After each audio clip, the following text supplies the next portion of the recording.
quick look on Ansible components. Here we have Ansible configuration. Ansible has configuration settings that defines how Ansible behaves. You can modify or customize the behavior of Ansible by doing the setting changes in the configuration file of Ansible that we'll understand in this complete course module. The next important component is your host inventory. So in this host inventory file, you are going to define the name of your managed host, your client machine, which you are going to manage from your Ansible. Here you have to create the groups. In the groups you can define your managed clients. The next is your core modules. The core modules are the modules that come bundled with Ansible. So once you install the Ansible, you'll have automatically installed the number of modules. So there are over 500 core modules are available. Custom modules. So user can extend Ansible's functionality by writing their own module as well. If you have a good knowledge on Python, then you can write your own module as well. And once we'll be understanding how to create the playbooks, then you can understand how we can use the modules. The next is your playbooks. Ansible playbooks are files written in YAML syntax that define the modules with arguments. So whenever we need to do something with the Ansible, you have to write the playbook. Playbook is nothing, it's a combination of plays. And in a play, you are just going to write what exactly you want. You want to copy something, you want to execute some software installation at the client end. So accordingly, you have to create the plays. No worries, once we'll do the lab session, then you can understand about the play. The next is your connection plugins. It is not always needed to use an SSH for connecting with your host machines. So for the ideal condition, when we configure a Ansible setup, we always prefer to use the SSH, communication between your control node to your managed host. But if you want, you can use some connection plugin as well. For example, Ansible provides you with a Docker container connection plugin. And with the help of that connection plugin, you can connect with the Docker containers using that connection plugin. And using that connection plugin, you can easily connect to all your Docker containers and start configuring it. The next is your plugins. So plugins basically, in simple words, it enhances the Ansible functionality. Example like email, notification, login. So friend, that's all for this lecture. I have tried to give a quick overview about the Ansible components. And once we'll do this complete course module, each and everything is come and we'll discuss in detail. So that's all. We'll see you in the next lecture. Bye.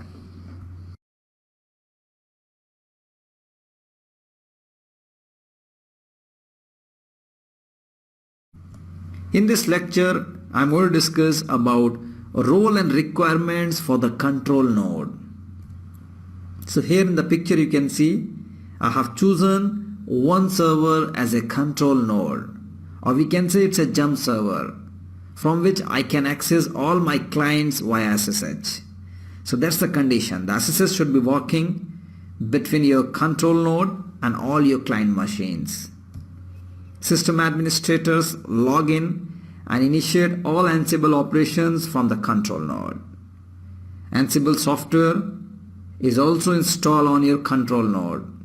All your Ansible configurations are also maintained in your control node. Few more important requirement is that the machine which is acting as a control node must have Python version 2.6 or more. And this machine should be Linux or any BSD based Unix systems. Windows is not supported for the control node at this time. The next is role and requirements for the managed host. Managed host is your client machines, which is going to manage by your control node. A managed host is a system that Ansible logs into, install modules, and execute remote commands to perform configuration tasks. Suppose I want to perform something from my control node. For that you have to write the playbook, and in the playbook you have to mention the modules, required module. Suppose my requirement is I want to install some package. So for the installation of package, you are going to use some module for that. And when you start executing your task, your playbook, it is going to log into your managed host one by one or parallelly, and then copy the module to your managed host and then perform the task. SSH should be working between your control node and your managed host. And there is one more condition for the managed host. It must have Python 2.4. We all know that if you install the Linux operating system, RHEL6, CentOS, whatever, by default it comes with the Python. In RHEL5, it comes with later version of Python, and RHEL5 is already obsolete in the market. So for that you have to simply install this package python-simple Jackson package that must be installed on RHEL5. And for other operating system, need not to worry. By default they have Python 2.5 or more. So friends, that's all for this lecture. Hope you got some idea about the roles and requirements of the control node as well as managed host. So that's all. We'll see you in the next lecture.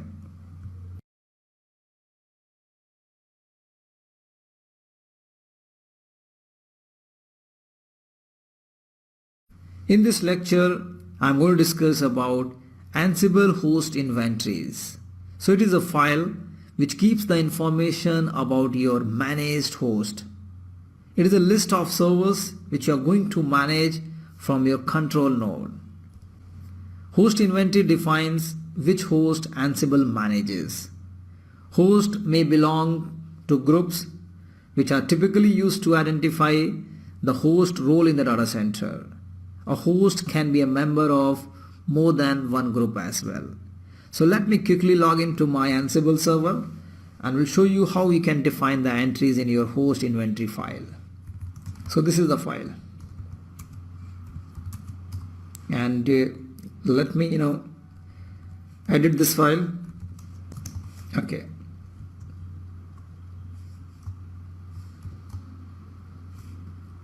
Okay, now I'm at the last of this line. Suppose I'm working in an organization where I have to manage a lot of servers by my Ansible server. Few servers are production servers, few are development servers, few are test servers. So here you have to create the group. Suppose I have created a group like prod, and under prod I have few servers like client 1, client 2, client 3. So when you have to run your Ansible for prod group, instead of defining all the servers one by one like client 1, client 2, client 3, you just need to define a group like prod. Your Ansible playbook is going to run on all the 3 servers. Suppose I have few servers which is a development server, so I can give group name dev. You can give any name, it is up to you what group name you want to give. You can give any name, and inside that you can give the list of the servers which is coming under the development. So I have few servers like client 4, client 5, 6. So 3 servers which is a development group, development servers. So I have created a group like dev. Few servers, they are test servers like client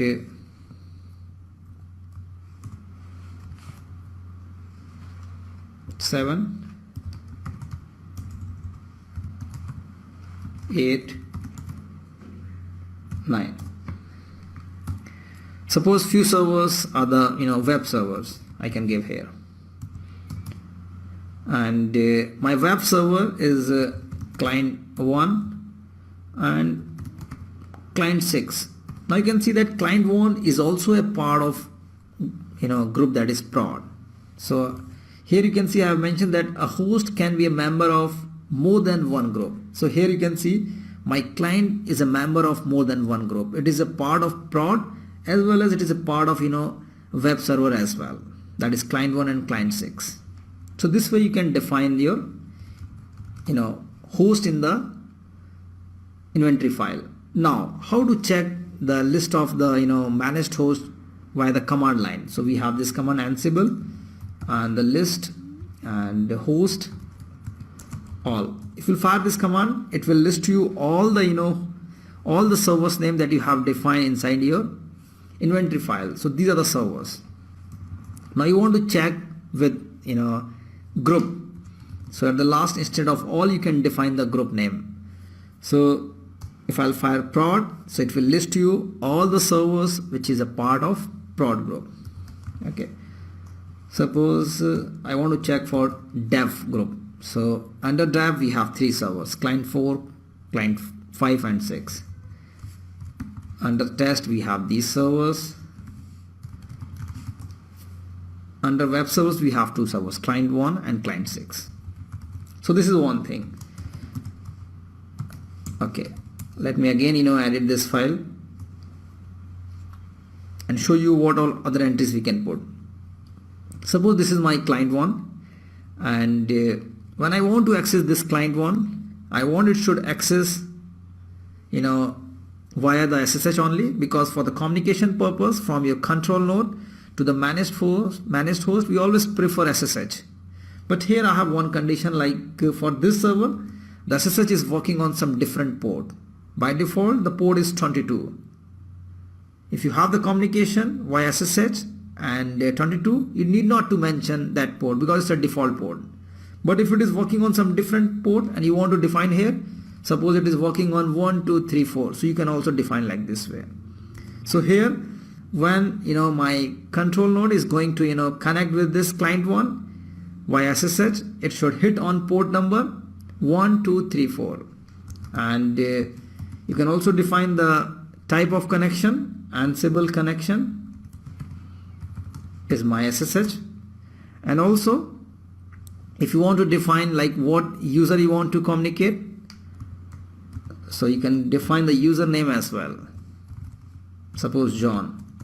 So my Ansible server is going to communicate with client 1 via SSH using the port 1, 2, 3, 4, and the user would be your John. So John user would be existing on my Ansible server as well as on my client 1. You can also specify host inventories with ranges. Suppose if you have a range of IP and you want to run your playbook for this range of an IP, then how you can define? So let me show you. So here I am giving server IP, and any name you can give, 192.168, and here suppose it is 2 dot, and the range is from 0 to 100. Okay, so this way you have to define.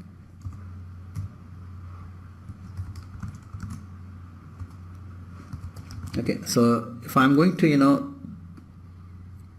show you with the command line, so this is the command, and it was server IP. I can see it is showing the range of IP, right?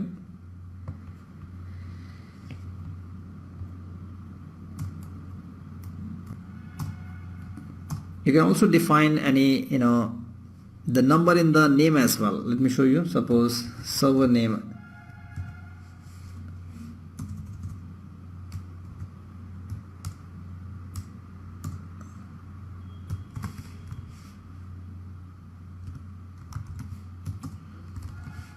server, and suppose I have this one.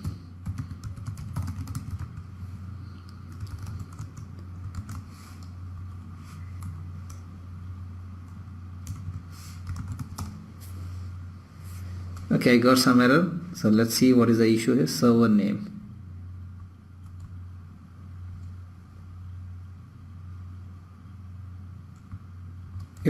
So the mistake here you can see. Let me show you what is the mistake here. Here I have to use colon, not dot.